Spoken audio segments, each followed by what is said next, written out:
तीन पवित्र युगों के बाद विनाशकारक कलयुग के आगमन का क्या कारण था, यह हर कोई जानना चाहता है। कोई कहता है पृथ्वी के विनाश के लिए कलयुग का अवतरण हुआ, तो किसी का मानना है कि कलयुग में पाप और पापियों के विनाश के लिए भगवान दोबारा धरती पर अवतार लेंगे। कलयुग के धरती पर आगमन के कारण। कलयुग के धरती पर आने की एक पौराणिक कथा पांडवों के महापरियाग से जुड़ी है।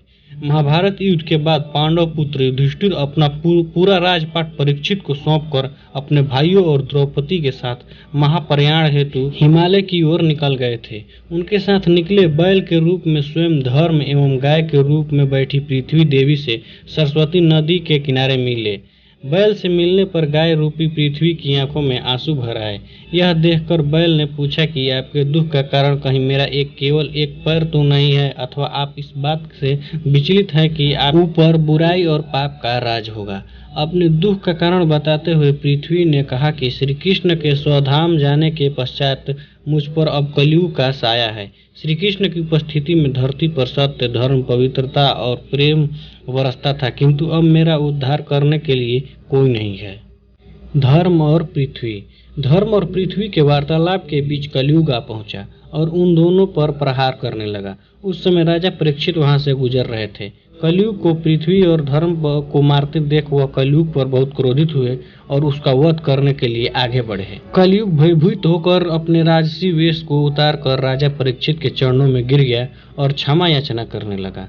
तब राजा परीक्षित ने कलयुग से कहा कि अधर्म, पाप, झूठ, चोरी, कपट, दरिद्रता आदि अनेक उपद्रवों का मूल कारण केवल तू ही है। तू मेरे राज्य से अभी निकल जा और फिर कभी लौट कर मत आना। यह बात सुनकर कलयुग ने राजा से विनती करते हुए कहा कि संपूर्ण पृथ्वी ही आपका राज्य है, ऐसे में मुझे शरण दे। कलयुग की शरण एवं रहने का स्थान पर विचार करते हुए राजा परीक्षित ने कहा कि झूठ, धूत, मद्यपान और हिंसा में तुम रह सकता है। कलयुग के अतिरिक्त स्थान की प्रार्थना पर राजा परीक्षित ने उसे स्वर्ण के रूप में 5वां स्थान भी प्रदान किया। स्वर्ण रूपी स्थान मिलते ही कलयुग ने राजा परीक्षित के सोने के मुकुट में वास कर लिया। इस प्रकार से कलयुग प्रत्यक्ष तौर पर तो हमारे बीच नहीं है, किंतु वह अनेक नकारात्मक भावों के रूप में हमारे आसपास ही है। कलयुग में मनुष्य पाप भावों से घिरा रहेगा। वह किसी का मान सम्मान नहीं करेगा और लालच, सत्ता और पैसे का ही बोलबाला होगा। थैंक यू दोस्तों।